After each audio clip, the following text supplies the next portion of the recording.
Hey guys, what's up? It's Finch here. It is a special upload. It is a week away from the 10-year anniversary of Black and White 1 being released. For those of you that don't know, well, I may bring you guys a lot of content in the SS tiers. I actually am most known for my play in Black White Overused Generation 5.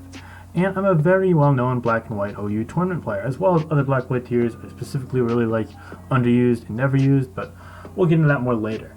But seeing as there's only a week until the 10-year anniversary, I did want to bring you guys some Black and White games. It's a long-awaited content for some of you guys, as a lot of people have asked for it, but I've been refraining from it because there's just been so much hype around SSU lately, but I figured now would be as good a time as ever to get back in the Black and White grind, uploading some content.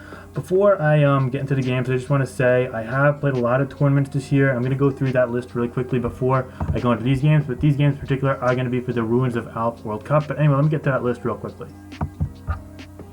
Okay, so this year I played in 1, 2, 3, 4, 5, 6, 7, 8, 9, 10. I played like 15 Black and White tours roughly over the course of the year in OU. I also played in a couple Black White UU, RU, and NU tournaments, but I'm not going to discuss them in this video. If you guys want a video on my Black and White lower tier games, leave a comment below and I'll gladly give into that because I love those tiers as much as anyone else out there, if not more. So yeah, but this year I played in SPL XI, which is Smogon Premier League, probably the biggest competitive Pokemon tournament for singles out there. And I went 6-4 in Black White OU. I had 6-3 regular season. I had a pretty unfortunate game in the playoffs, but that's okay. I definitely got lucky early in the regular season as well. 6-4 is a respectable record. I did really well, so that was good. I also played in Black and White Cup, which is the biggest individual tournament in Black White. It's for Smogon Classic. It's a 512-man tournament. I actually hosted it, but I came in the semifinals. I finished tied for third place in that, which is really cool. Now, I uploaded all of my SPL and most of my Black and White Cup games on my channel earlier this year. This goes from like January through May. So if you want to check out some videos from earlier this year, definitely lower quality than my videos now, but still, you know, there if you guys are interested in that. Definitely let me know what you think of those. Maybe check them out. Why not? Anyway, on top of that, I also played in the Black and White OU Winter Seasonal, and I won that. And I posted I posted the battles of my finals and maybe semifinals for that as well. So I beat some really great players in that as well. So right off the bat, in the two big individual tournaments to start the year, 512 man I made semifinals, and 128 man I won the whole thing. So that was great. Now I'm also in the finals of the current Black and White OU Global Championship, which is a 256-man tournament and it's still ongoing. I'm playing Twixtree, and we have to play like multiple best-of-3 sets for it this weekend. Looking forward to that. Twixtree is someone I've also played in Black White OU Winter Seasonal. He's a very solid Black White player, and it's going to be a close series for sure. There's also the Summer Seasonal, which is currently ongoing. I won the first, I think, like 6 or 7 rounds. We're in like round 8 of the Winners Bracket now, but Winners Bracket doesn't play every single round. Some rounds it's just Losers Brackets. They could catch up, basically, since it's double elimination, but I'm going strong, still in the Winners Bracket. That's ongoing.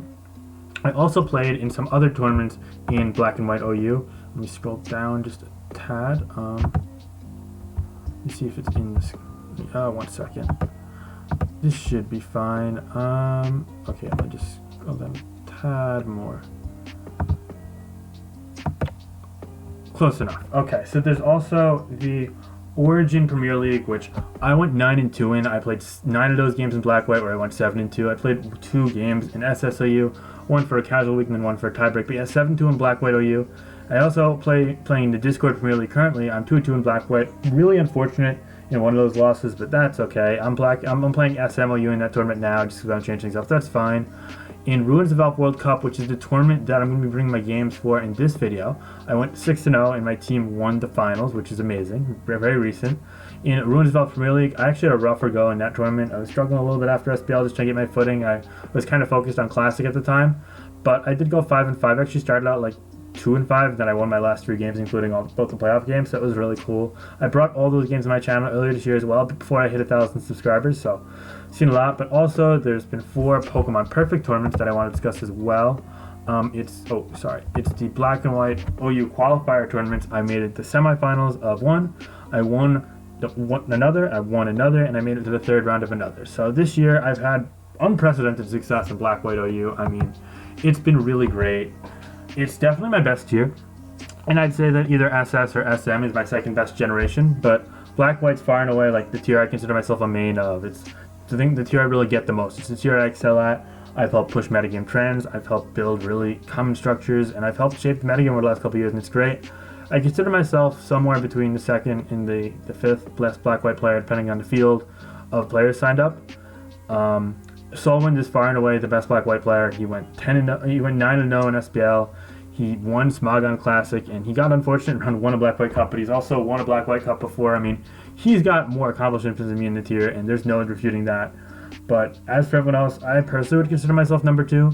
But when someone like a Pico Jama, McMegan, BKC, M-Dragon, Dice are playing, they're all amazing players. And then there are some less like universally established and more just like black-white focused players like ZF, who plays black-white ADV very well, Ryza, who's very good at black and white SS, and so on and so forth. Those players who also can thrive in the tier as well. But I consider myself up there, and there's a lot of knowledge I have in this tier. I think that like my knowledge of black-white you could honestly be made into a thesaurus. And what I'm trying to do with you guys, especially people who might be interested in old generations and not able to play it a ton or not super knowledgeable about it, I want to impart some of that knowledge to you guys, not only now, but also maybe a couple other videos this week if you guys show support for that. So what I'm going to do is I'm going to bring you guys these 6 games I played for the Ruins of Alph World Cup of Pokemon, also known as the Retro World Cup of Pokemon. I played for Team US Northeast. My boy BKC was the captain alongside MC Numbers or Iguanodon, 2 really great dudes. BKC obviously one of the most knowledgeable and best players of all time.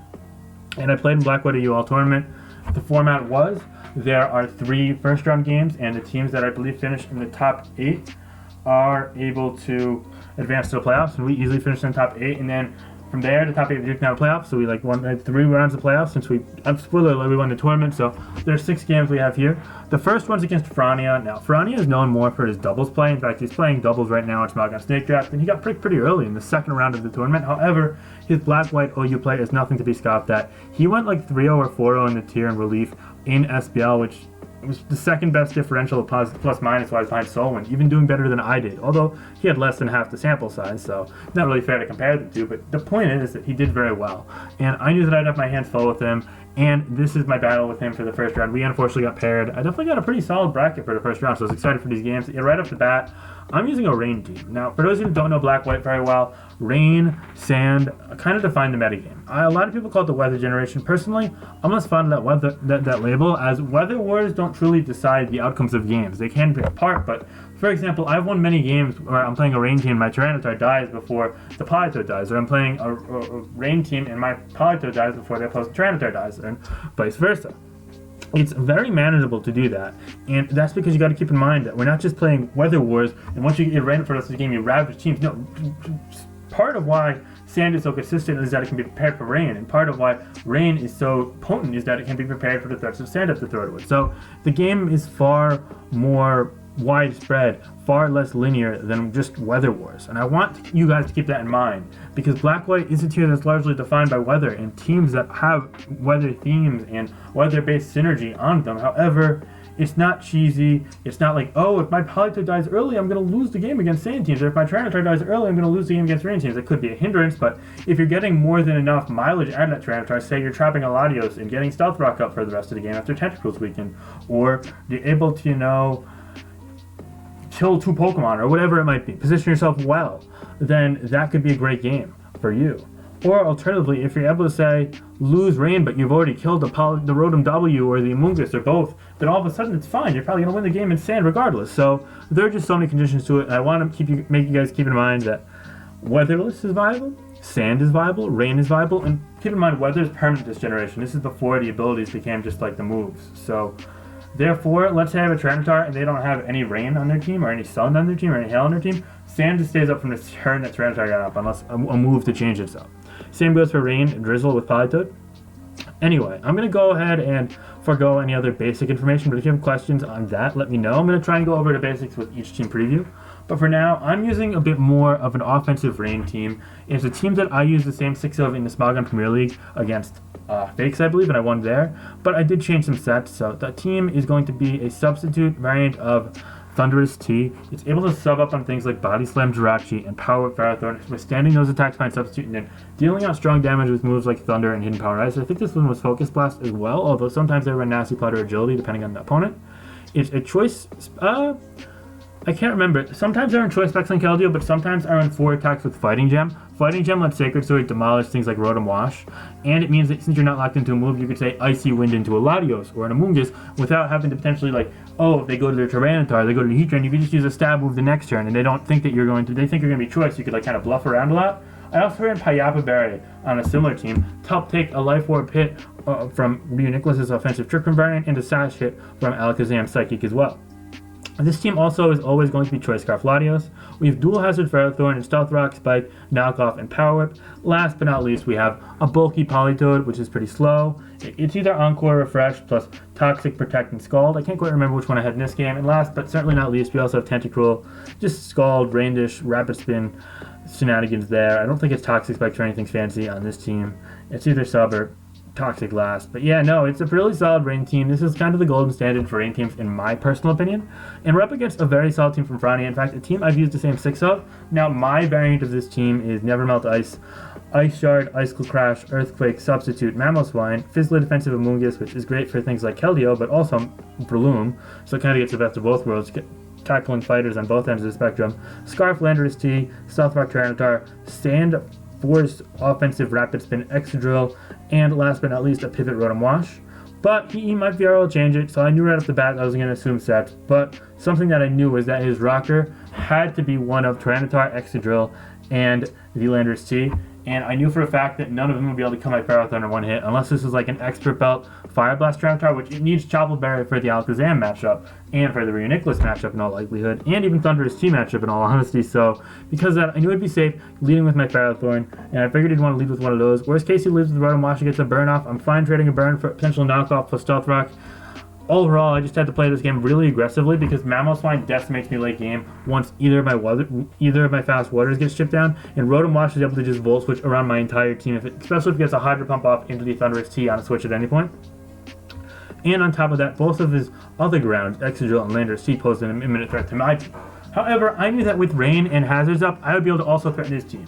Now, the thing that differentiates Black-White from, say, Oros, SM, or SSOU is the fact that it's much faster paced. There's no defog, Regenerator is limited, Magic Guard is only distributed on a couple Pokemon, and they're both very weak to Pursuit, which is a very common move. Because of that, games are usually ending between turns 25 and 40. In my experience, sometimes even sooner. Because of that, every turn has so much more emphasis onto it. When there's no defog, if you get spikes up on turn 1, that's going to go so much longer away, especially since Rapid Spin distribution is limited, Ghost types can block it, or you could even potentially punish Rapid Spin with things like Iron Barb from Ferrothorn or Rocky Helmet on a Skarmory. In addition to that, the fact that Weather boosts attacks makes the power creep so impressive this generation, whereas the same defensive power creep that applied with, say, specific Mega Evolutions and Regenerator Pokemon and things like Toxapex or so on and so forth. The Fairy typing don't exist. It makes it so that there's a lot more offensive checking as opposed to hard countering defensively. Games are much faster paced, so let's keep in mind that this game, a lot's going to be going on in a shorter amount of turns than you might be used to.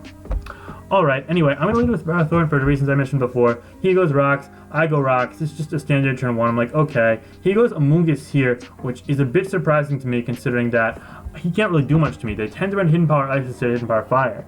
I didn't want to dismiss the fact he could be Hidden Power Fire, but on Rain, my Ferrothorns are virtually all max special defense, and a Hidden Power Fire there would be doing less than 40% net damage, if even 40% at all. I went for a Power Up there, expecting his Tyranitar to stay in and try and get off Fire Blast or Super Power, but I knew there's an off chance he wouldn't have it, so Power Up was safe play for me. And perhaps he's using this just to pivot in, and he's going to go to something else. I'm just like, okay, I think Knockoff or Spikes, both are fine for this following turn. As he goes to the Rotom-Wash, which is a good way to pivot that in, I suppose, because you don't want to take pivot into the Power Up, which is fine. So he loses the leftovers to a Knockoff, and now he's at 70%, 78%, that's fine with me. I go Power Up here, taking the aggressive, doing 40%, about 30%, yeah. So now I'm forcing him to Pain Split here, so I get my Thundurus-T in on that Pain Split. And that's fine with me because now he's at 58% only.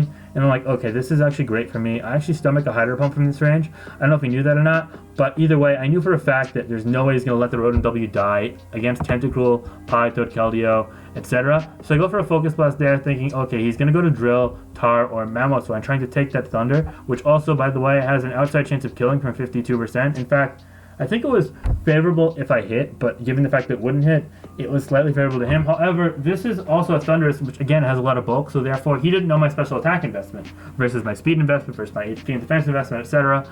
And if I was max special attack, he killed like 96% of the time, so he made the right play in switching out, and I kind of just prompted that sequence well. And I got the Focus Blast up into the Mammoth line, and that's huge, as one of his premier threats is gone. And my Landorus-T is still relatively healthy, especially if I get a Rapid Spin off.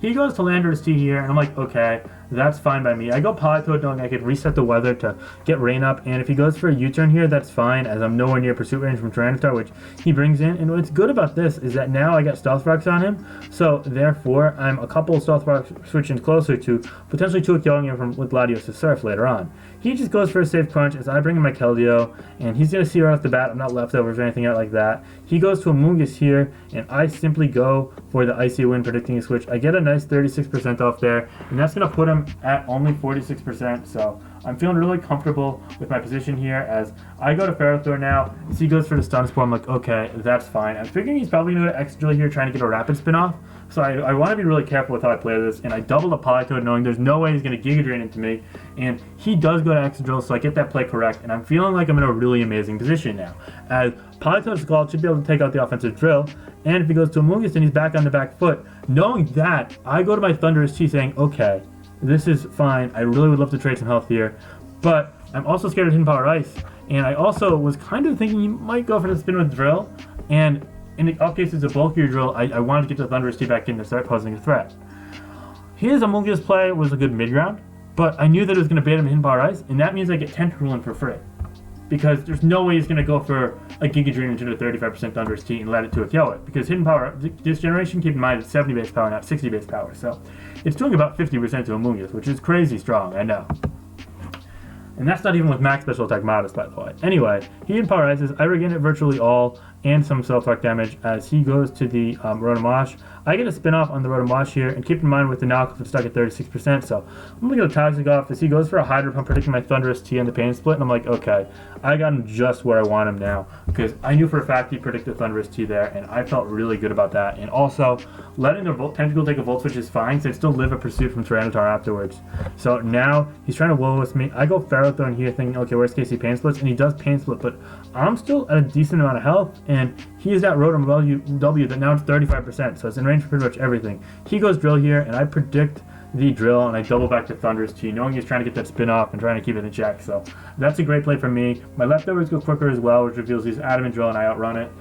I go Focus Blast there, just knowing I'm going to kill it, and now after the extra turns of leftovers, I actually do live a Hidden Power Ice here from Amoonguss. I go for the Hidden Power Ice on my own, see it does 45, and he's only does 36. I'm like, okay, this is great. I don't think he's going to let this Amoonguss die here. He goes Rotom-Wash, and I actually go for the Focus Blast, freaking the Tar or Drill, and that missing, or if I went for Power Ice, either way, that missing gives me an extra turn of leftovers, which is great. Now he goes Landorus-T, which is a really good play because it saves the Rotom-Wash as fodder, a potential Pain Split later on. So I go to my, I go for Thunder there, obviously. He goes Earthquake into the Thundurus there, predicting the Keldeo, which is an amazing play from Franny, except it's a bit short-sighted, as now I get the Thunders back in. I know he's locked into that, and he has nothing he can do.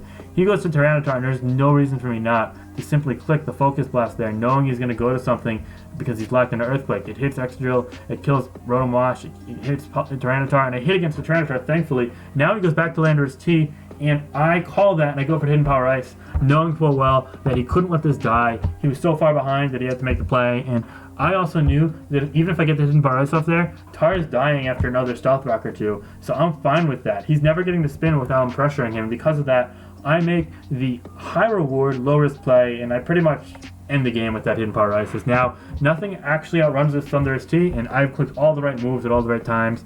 He can go to the Amoonguss, which can Hidden Power Ice me. Because of that, I pivot into the Politoed on the Stun Spore, which is actually really okay with me, as I didn't need to speed on it for anything. I now go back to Ferrothorn here on this double Stun Spore, perhaps predicting a switch to something like Latios or Landorus-T, I'm not quite sure.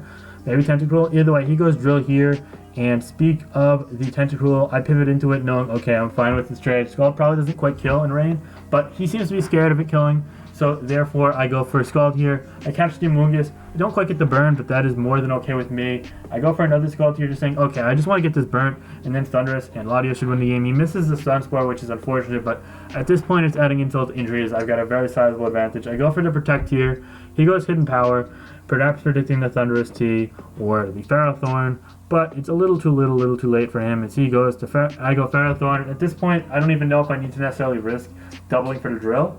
So what I do here is I stay in and I go for the spikes, knowing he's probably going to stay in because I switched last time. So I kind of conditioned him to stay in now. And at this point, he goes to drill here. But unfortunately for Frania, I call it for the third time. I get the turn right all 4 turns, but the third time I switch, I get the Landorus-T and I'm like, okay, I'll trade a spin that I'm basically forced for a substitute up, and now I've got the substitute up. And even if he went tar there, I would live after sand, so the game pretty much ends as long as I don't miss 3 straight focus blasts. And I hit first one in the tar, so I even keep the sub up, and that's going to be that. There's nothing he can do. Hidden Power can potentially break the sub, or if he hits an Iron Head after I miss Focus Blast, he could break the sub, but that's not even going to be in the cards. I hit the Focus Blast there, and I'm able to prevail in a pretty convincing fashion against what I consider to be a very great Black-White OU player in Frania. So thank you so much for the game, Frania, and I'm looking forward to placing you again. We've actually played in a couple tournaments. I got lucky in another one. I believe it was DPL. Discord PL, that is. But yeah, no, I was happy to prevail here. Ultimately, I think I win this game 4-0, 5-0. Yeah, he just forfeit, so 5-0. Shout out Landorus-T. But anyway, we're back at it again with another game here. This one's against Sinara. Sinara, for those of you who don't know, is actually more of an Ubers player. But she's also just a solid player overall. I'm not sure what her familiarity is with Black and White OU, but she's actually using the same 6 Pokemon that I used in a World Cup Pokemon. It was in a quarterfinals match against Aristaros for the World Cup Pokemon 2019. My team that I used personally with this was a Stress Scarf Garchomp, a Air Balloon, Magnet Rise, Sunny Day, Hidden Power Fire, Thunderbolt, Magnezone, which is a standard set, a set that I've been using for years now, a Stealth Rock, Shuka Berry, Slow U-Turn, Jirachi, a Choice... Actually, no, this is 5 out of 6. I'm sorry, this is not I do not want to take credit. No, I used Choice Panicure Black over Choice Specs, presumably, or Combine Latios, whichever Sinara might have. But yeah, I used Choice Panicure Black there, which is my bad. I was so used to people using that team against, because people started using my Drag Mag against me like routinely in tournaments later last year. It got really annoying. But nah, this is 5 out of 6, and Dragon Mag is an archetype which basically focuses on dragons trying to overload the opposing team, with Magnezone being synergy there. So you kind of forego conventional defensive structure for the emphasis on just trying to break through teams quickly and often, which it does very well against more bulky teams. But against bulky offense, it's kind of a kill for kill game, and you'll see that's the case here. But anyway, that aside, so yeah, I'm not trying to take credit because it's just such a limited archetype that you never know. So you could be really any kind of Latios here. And I don't want to speculate on other sets because my team is different than this. Yeah, my bad there. Anyway, looking at my team, I have a Stealth Rock, Tyranitar, a Volt Switch Rotom-Wash, a Swords Dance, Rock Gem, Terrakion, a physically defensive Amogus, Scarf Landorus-T, and next drill just offensive Mold Break, offensive Sand Rush, Sand Force, sorry, Rapid Spin, Protect, Earthquake, Iron Head. Basically the same team Front used last game, but Terrakion over Mamoswine. 2 teams that I've used both those 6s. I like this one in particular because I thought Terrakion would do pretty well against Sinara, just because it tends to do well against players who aren't like super prepared and like well versed in Black Widow use. So that was the kind of the mindset I had there. Anyway, let's get on into the game now. I'm going to go ahead and lead off with my Rotom-Wash, and for some reason she leads with Starmie. I'm not quite sure what the plan was there. Rotom-Wash is almost always lead here because nothing one-shots it. Specs Latios, so you don't even try to Draco. It reveals itself to be a Stealth Rock Garchomp, which means it's a Scarf Jirachi, presumably. That's all fine and well, and then the Magnezone comes in here on a Hydro Pump, which is really confusing to me. It's not the Balloon variant, so it doesn't beat... So the issue with Balloon, Magnet Rise sets on Magnezone is, with Balloon plus Magnet Rise, you actually trap Drill, especially Scarf Drill, but also regular Drill if it doesn't flinch you, which is absolutely amazing for Drag Mag, as it's a durable steel type with Protect, it's all turns and whatnot. But B, also, if you're facing a Ferrothorn and Rain team, then Sunny Day Magnezone traps that. And you really need both those things for the Drag Mag teams to work. So yeah, that's kind of why it's needed in this case scenario. But regardless, I Hydro Pump the Magnezone. I'm scared of a Specs Magnezone Thunderbolt. I want to preserve my health for the Starmie, especially if it's an analytic variant. So I go to Drill here, and I catch the Latios. That's all fine and well with me. I'm scared of a Specs Surf though, so I go to Amogus, knowing it's at least 5 of them on my team. He goes for the Surf, does 24, and that is very much Specs damage. In fact, that's a Specs high roll, so I knew for a fact he's Specs, so I can go for a Stun Spore here without really having to risk anything. He goes Jirachi, and I know it's Scarf, so I'm like, okay, now his only speed control is like Latios. He gets paralyzed there to add insult to injury. Looking really good for me. I go for a Hydro Pump just to scout the set. I, unfortunately, for her, I fully paralyzed the Jirachi the first time, and then I hit again with Hydro Pump as U-turn comes out there. And I know I actually have a good chance of living this this Draco. In fact, I live it every single time after Stealth Rocks, I believe, or if like 15 or 16, I'm not sure. I'm a very especially defensive Rotom-Wash for things like Latios, Tornadus-T, Keldeo, Politoed, etc. But unfortunately, she elects to not only not go for Draco, but go for Dragon Pulse, and it gets a crit. So instead of getting a Pain Split up there and trying to scout out what it's going for and then get Drill in, I'm now out of Rotom-Wash. That's definitely a really unfortunate turn there, but I bring in my Tyranitar here, and it's fine. I'm a very specially defensive tar, so I do eat 2 Dragon Pulses. I go for a Pursuit, just knowing, okay, I need to get this kill here, I need to get this kill here, no matter what, at all costs. So if I crunched into something like the Jirachi or the Magnezone, I'd be well behind. And because of that, I just go for 2 Pursuits. Thankfully, I don't get crit by a Dragon Pulse or any crap like that. Now, the issue is without the Rotom-Wash, though I'm very weak to the Starmie, so I go to the Amoonguss on an Analytic Hydro Pump. It reveals to be Life Orb, giving that damage, so I know I want to probably get out of there and fire off the Tyranitar now, as it's much less useful than the Hidden Power Ice Amoonguss, as Hidden Power Ice Amoonguss could potentially check a Garchomp or a Dragonite at least one time. Anyway, now I go Landorus-T, and Scarf Landorus-T is able to really do a lot of work in this endgame, as he's not Scarf Chomp. And Scarf Jirachi's, paralyzed. So yeah, I U-turn there. It brings Chomp into burn range. I go to Amoonguss just to abuse that Regenerator to potentially come in and out to get all the way up to full health. But also, Hidden Power Ice plus Stun Spore kind of corners her. Sorry about that. Anyway, now Magnezone comes in for Sonara, and Sunny Days to play, which is interesting because, yeah, it does remove the sand, but the sand really being removed only helped for the Dragonite. So that's fine. Close Combat kills through a Chople Berry, which is an interesting set there. A bit of a relic in the past. I go for the Stone Edge there. Thankfully, I connect against the Dragonite, and now that it's at +1, it can't really beat me. But another Dragon Dance there to play, perhaps trying to get me to choke. But nah, I just go for the close combat, knowing it's a safe play. I would win with Landorus-T after that went down anyway. Starmie comes out now for Sinara, and Ice Beam doesn't even take me out due to the fact that Sun's up couldn't kill with the Hydro Pump. So, funnily enough, the Sun actually lets me just sweep the game with Terrakion. So Terrakion's going to go to town, and that'll be a 4-0 victory for me over Sinara. Good game. So now, actually, I was 2-0 going. I was 1-0 going this game. I'm actually doing this in the wrong order. This was actually my first game in the tournament.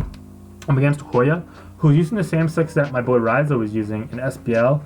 But it looks like it's a bit of a different team from him in the sense that he has different sets. So it's interesting. I'm using a team that I dubbed as like triple psychic bulky offense. Basically, it abuses 3 psychic types all trying to overwhelm. It's Focus Sash, Alakazam, Calm Mind Reuniclus, and a choice.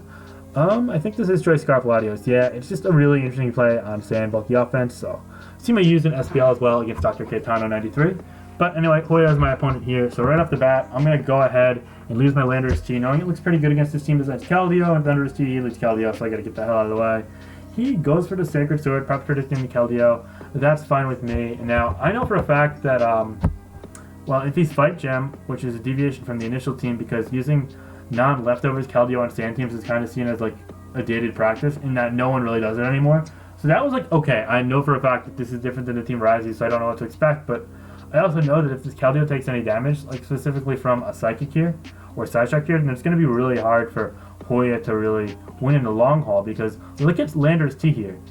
U-turn devastates Celebi, Latios, Earthquake devastates Tyranitar and Excadrill, and U-turn into Pursuit, Tyranitar, or Latios devastates the Thundurus-T. And that's really the issue with this 6 defensively, and that it really would miss like having your own Landorus-T or Gliscor just to make that matchup a lot less problematic. But Hoya seemed to not really mind that risk. He goes for the Hydro Pump here, and he catches my Reuniclus, which is a great play by him, because I went for the Calm Mind, but it's going to switch. So right off the bat, I'm way behind because he made a huge risk and it paid off. He goes Hydro here, and that's fine with me. I'm able to stomach it with the Ferrothorn. I figure I just fought this off later.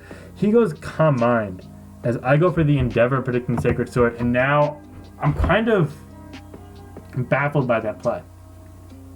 Because A, Power Whip was a decent roll, could actually kill this Keldeo. And B, if I Power Whip, he Calm Minds. He's now all of a sudden at under 5%, under 10%, whatever it may be. I can fire off this Reuniclus, which is currently at 31% when you have a Pursuit Tyranitar, a Celebi, a Latios, everything outruns and kills this, basically. Besides maybe Celebi, but Celebi can just set up on it. So, Point being, Rhea-Nicholas doesn't do well in this game, so giving it any mileage wouldn't make any sense. This is like the worst matchup for Rhea-Nicholas against Drill plus Tar plus Trick, you know. Basically, these games are why Rhea-Nicholas isn't considered like broken. It does poor in these matchups, does very well in every other matchup.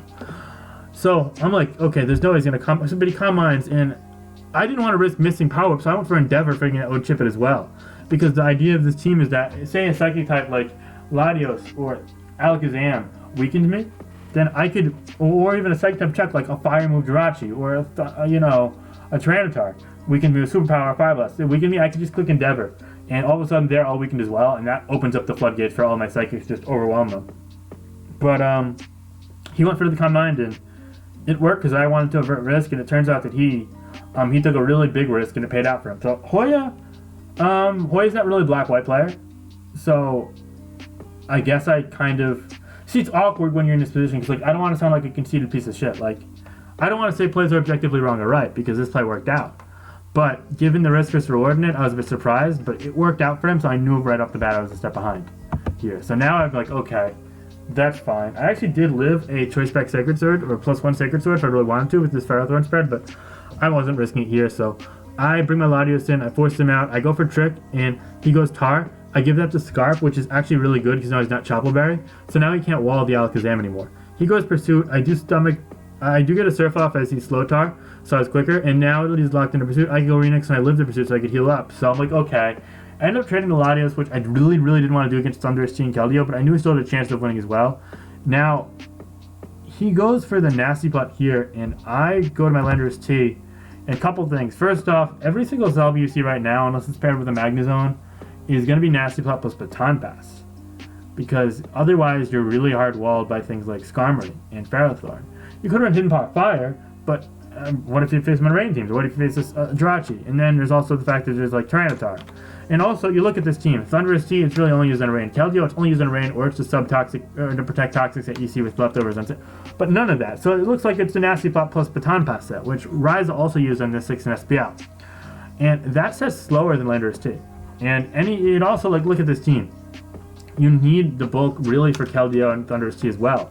And you gotta hit very close to main speed and pump out special defense for that. So I'm like, okay, that's fine. I'm scared I thought it was U-turn here. But Hoya goes for a Leaf Storm and misses. Now, this is a max HP Landorus-T, and it's also not minus special defense. So if he didn't have any investment, that's actually a roll, I believe.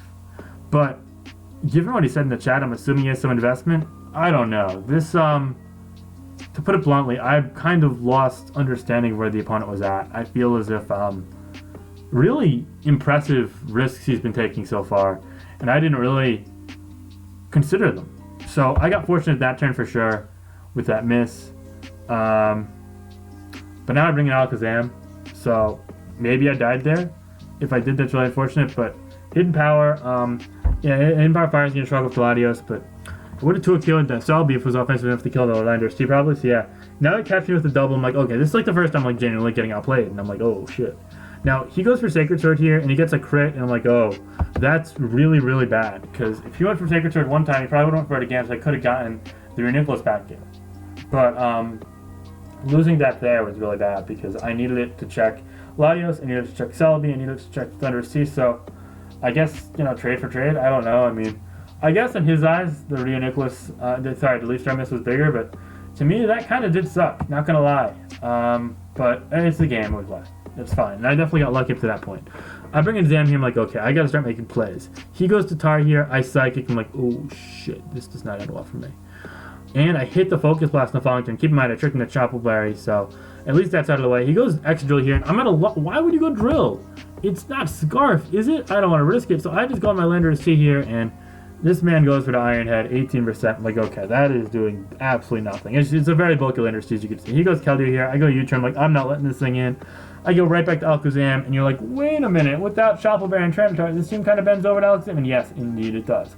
I go Psychic here, it chips to Latios, I'm like, okay, this is fine with me. I get a special defense drop, but it didn't actually matter much. I go to Tar here, and this time around he stays in. Surf only does 35, like, okay, that's perfect. I can get a Pursuit off here, take him out. Thankfully it doesn't crit, it does a little more damage, but it doesn't matter. I'm in Leaf Storm range, I'm in Keldeo range, and I'm in everything range, regardless, yeah.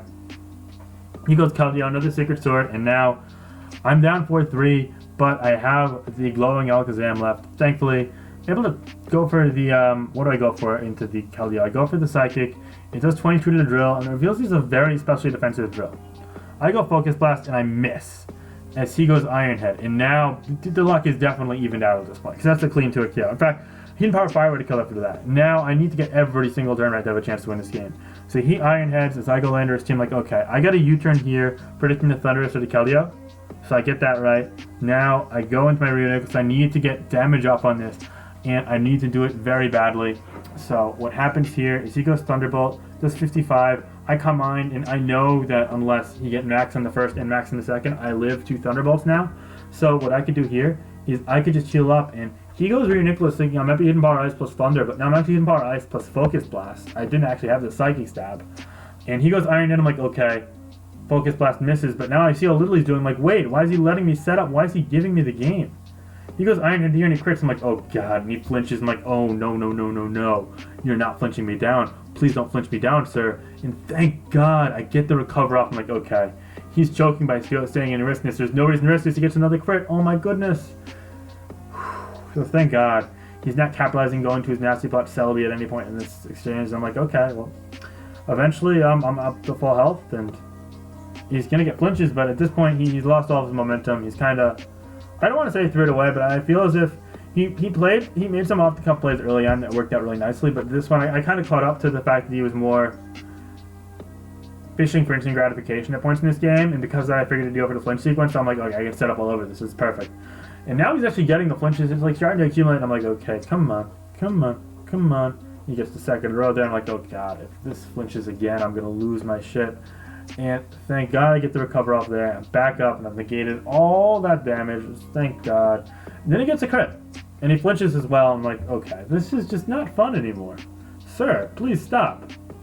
And thank god, it does stop there. And we're like, okay, now we're going back and forth, back and forth, and back and forth. And I'm just like, I want to win this goddamn game already. I found a recover up to fall again. And he flinches again. And I'm like, okay, come on, stop, please, please, sir, please. And I get a Focus Blast off finally, and it takes out the drill. And now I can breathe a sigh of relief, as thankfully none of them +2/+2, nothing's going to get in my way. Hydro Pump does not get a critical hit. I go for Focus Blast there. I just want to take it out as soon as possible. I don't want to give him more chance to crit. At this point, I know my Alakazam can finish off the game. He goes Thundurus-T, doesn't take me out. I go for the recover. At this point, I think I probably should have Power Ice instead of done that. My bad. But yeah, I didn't want to risk anything. I go for Power Ice there now, and thankfully I do not get crit, so we're all good. He goes to Celebi, and I know +2 is going to owe it damage recover, I believe. So yeah, it just barely had damage recover, and that's probably because he has the speedy to outrun Landorus-T, so look who's left now is at least Armalight is 24. Yeah, again, it's a very weak leaf stone. That's a 0 special defense, not even max HP Reuniculus. I have a lot of speed, and I have max my defense, so yeah. That went favorably for me there, for sure. But that's not all. I went 3-0 in the first round, and my team did well. So now we have the 3 playoff games for this tournament as well. First one is against someone I mentioned earlier in this video, Dr. Caetano 93. Obviously a very good player. He went positive in SPL, I believe, or on neutral. Played other tournaments as well. Someone who I love playing. He's a very creative and smart player. This time around I'm using a Sand team with Tyranitar, Garchomp, Swords Dance variant, Latios, Ferrothorn, Rotom-Wash, and an Alakazam. Whereas Caetano is using a Rain team with a Dragonite. It's basically the same 6 A's before, but Dragonite of Latios. This is not me taking ownership, by the way. It's a very standard Rain kind of structure, but it's solid, and Dragonite offers a ton of versatility set-wise. So it's going to be interesting to see what he's going for. If it's Toxic by Tentacruel, I probably know it's going to be Sub plus Dragon Dance plus Roost with Multiscale, which is a really cool kind of piece of synergy. So I know for a fact I got my hands full with that. I got to play this very well to have a chance here. So right off the bat, I lead Rotom W knowing, okay, so long as it's not Choice Band Dragonite, I'm fine. He Toxic Spikes, I'm like, okay, it's that. I get my Wisp buff though, so I'm like, okay, this works out nicely. He goes Ferrothorn now, and I go for the Volt Switch. That's fine. I get my own Ferrothorn in knowing while he doesn't have a spinner, I'm totally okay with this. I want to get a knockoff up on him to chip him for Latios and Alakazam later on in the game, and he gives me just that. So now he's down at 84%, and I'm like, okay, I could take that. That's fine. I get my Rocks up just to try and chip him a bit further. And also his Tentacruel is burnt, so he's not going to get to spin much. Now I go for a Spike, and then I know for a fact that he's going to set up all 3 spikes in his position because I don't have a spinner. But I want to stop at 1 spike as it's already doing 12.5%. And I want to get a burn on this Ferrothorn. The more I weaken the Ferrothorn, the more easy it is for Alakazam and Latios to spam their stabs in the late game, because there's no other resist to Dragon or Psychic on his team. Because of that, I get the Rotom-W in on the second spike. I go for a Wisp, and unfortunately, he goes for a knock. That means that I'm now without my leftovers, so checking Keldeo and Politoed and Tentacruel is even a bit harder now. I miss another Wisp on a spike, which is unfortunate, but thankfully he didn't go for the power up first. But then he gets a crit on a power up. I'm like, okay, man, this ain't it. So it's pretty unfortunate there. And then I get a pain split off, but he goes for another power up, and this time he gets an even higher roll than the initial crit would have had. So now I don't even with rocks. I'm like, okay, this sucks a ton. And I Volt Switch here just to try and save the fodder. I go to my own Ferrothorn here. He goes power up, and I'm like, okay, at least his Ferrothorn's out of the picture. I don't have to worry about it as much anymore. So now I'm winning the game technically. He goes Thunderous-T. I'm like, oh, this ain't good. He's subbing up, and I don't have anything to break that sub. I miss power up that insult to injury. I'm like, okay, I am in the shitter now. He goes Focus Blast. It hits against me. I'm like, okay, this is really bad. I go Latios though, and I can stomach a Hidden Power Ice. I just can't get Thunder paralyzed, and I am so okay with this. As long as he doesn't crit, he only does 48, and Dragon Pulse is going to take him out to suspects. He does in fact take him out in a falling turn. He doesn't switch or anything like that. Now he goes Keldeo. I'm like, okay. If he goes Keldeo, that means he's Scarf, Hidden Power Ice. I fought off the Rotom-W just to make sure that's indeed the case. And now look at the Alakazam matchup, guys. It's Sash Alakazam. He goes Tentacruel to throw that away. So now he's never spinning away my hazards, and I'm fine with that. So I take that out. Now all of a sudden I'm winning the game 4-3 because my Psychic types just went in. He goes Politoed, and now we think. We think, and we conclude that throwing away Tyranitar is the best play. It means that he's not going to gain leftovers health, and on top of that, it means that my Dragons are going to be able to win the game. So long as I preserve the Sash on the Alakazam, I'll beat the Scarf Keldeo, and I should be fine. So he goes Protect, I Crunch, and now I'm going to die to the next Scald no matter what, and he's quicker to make some serious speed Tara in this team. That's all fine and well. So if that happens, now I go to the Latios here, and now you got to think a bit. Dragon Pulse doesn't kill this, but Draco Meteor does, but it risks missing. Now, the thing is, Dragon Pulse is the best play if I'm not scared of Burn Protection Shenanigans, or if I'm not scared of, I lose to Burn Protection Shenanigans. It's basically, Dragon Pulse puts him in the range for Alakazam, and then Alakazam just wins the game because Hidden Power Ice and kills the Dragonite. But the thing is, that if the Dragonite's not sub-DD, if it's Extreme Speed, it can break Sash and Keldeo wins with Hidden Power Ice. So therefore, I knew it was worth risking. I figured there was more than a 5% chance that the Dragonite would have Extreme Speed, just because Kadiano is known for using unconventional sets, and Extreme Speed Dragonite in this team would be unconventional considering sub because Dragon Dance is really like predictable with Toxic Spike support basically. So yeah, I go for the Draco. Thank God I connect on that Draco. Now I bring in the Dragonite, and thank God I connect with the Dragonite as well. And I'm going to be able to win with the Sash Alakazam after the Keldeo takes me out, and I'm just going to barely prevail. After a really unfortunate early game, my Psychic types are able to defeat the Rain team once the Ferrothorn's out. So that's just what I'm saying, guys. Stick to your game plans. These games goes by quickly. This is a 25-turn game.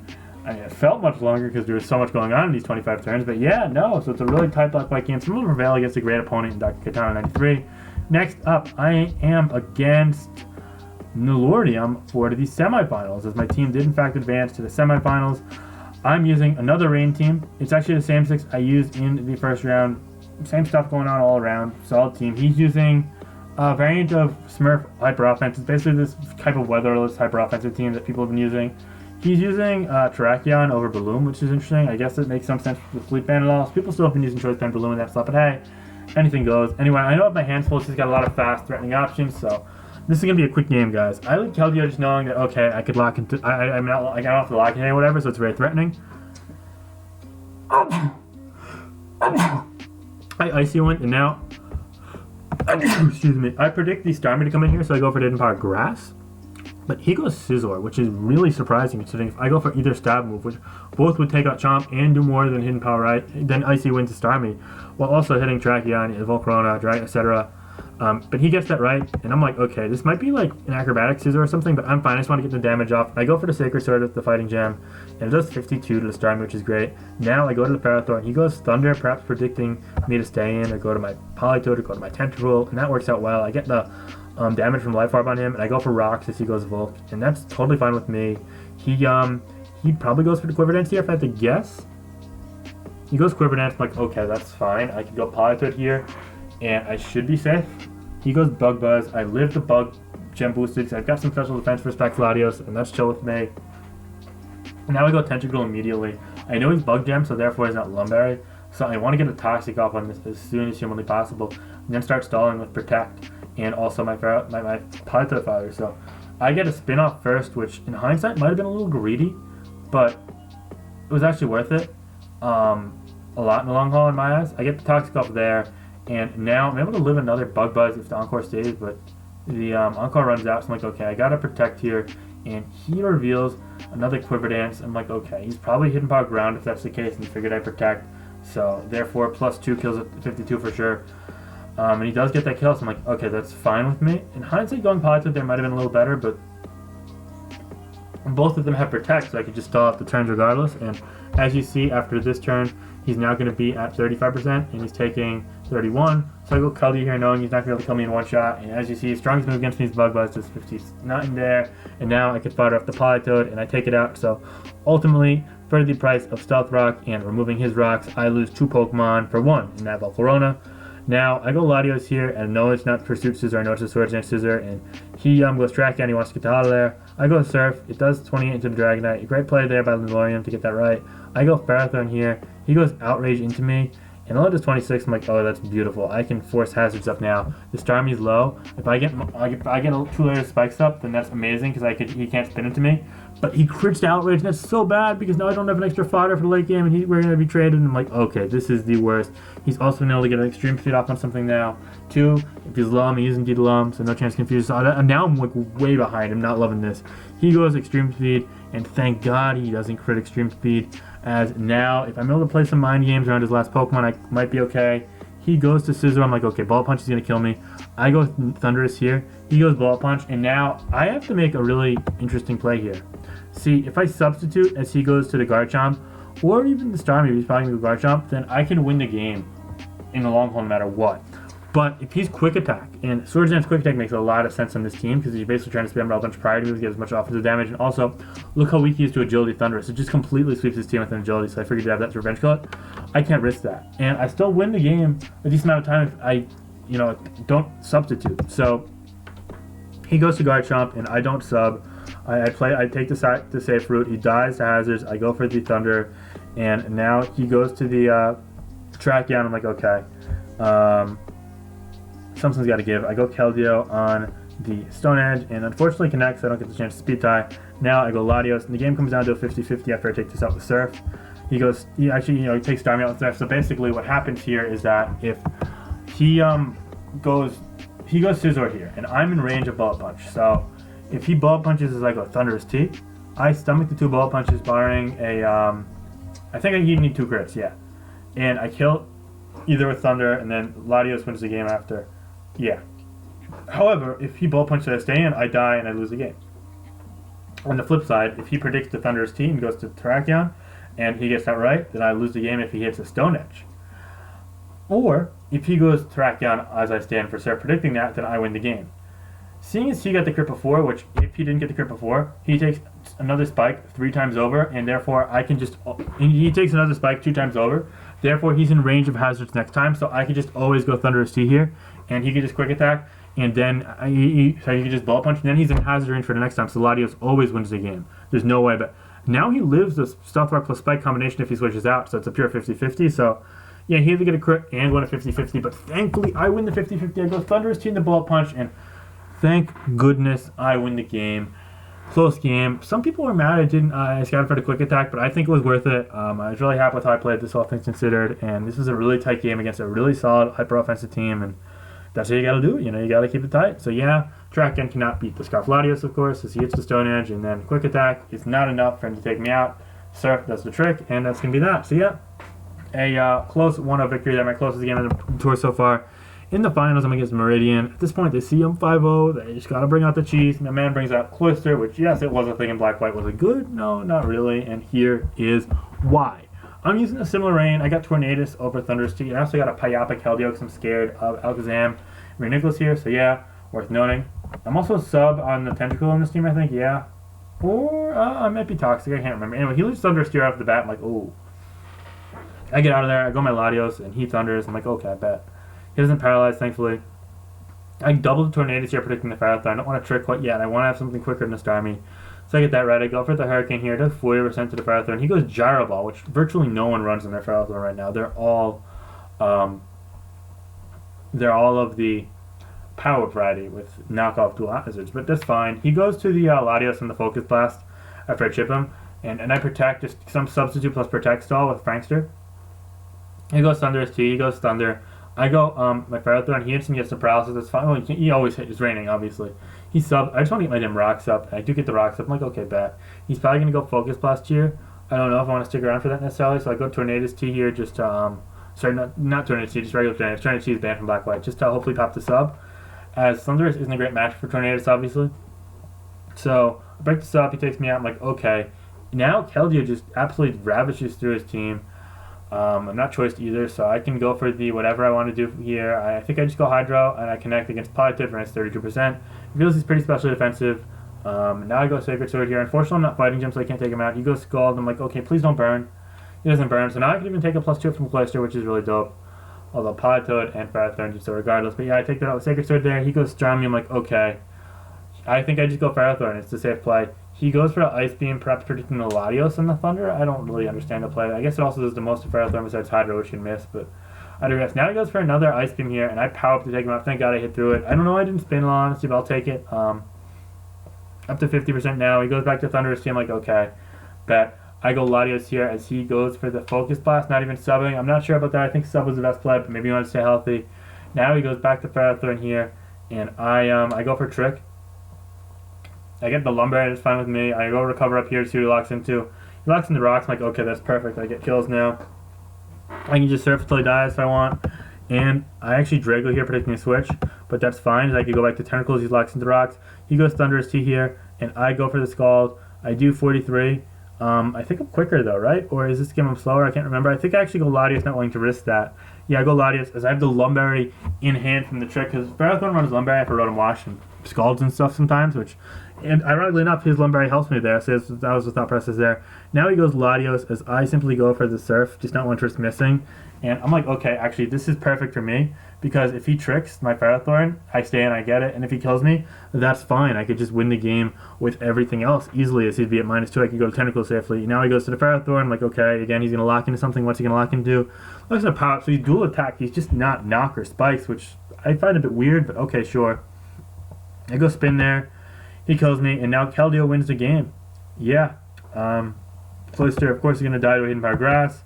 And the Thunderous-T dies to Hazards, and that's going to be that. So I'm able to win my finals game 4-0. I finished the tournament at 6-0. I hope you guys enjoyed these games. We got some sand, we got some rain, a lot of rain on both sides, and we got some weatherless from the opponents as well. Faced 2 weatherless offensive teams. So yeah, it was a really cool tournament. I'm glad I got to play. Thank you so much to BKC and my teammates for helping with preparation. And yeah, if you guys want to see more black and white OU stuff, be sure to leave a like and let me know in the comments, because there might just be some more coming this week. If you want to see some black, white, lower tier stuff, be sure to leave a like and leave the comments as well. I'd love to bring you guys some of that. We got 1 week until the 10-year anniversary of Black and White 1 coming out, and that's just amazing, guys. I've been playing this game for over 9 of those years now, which is ridiculous. And yeah, alright guys, have an absolutely great day. Be sure to like, comment, subscribe, because we're getting so close to 5,000. I can see it, guys. I see the finish line. Let's get there. And be sure to check out JamVed's book as well. Alright, guys. Peace out.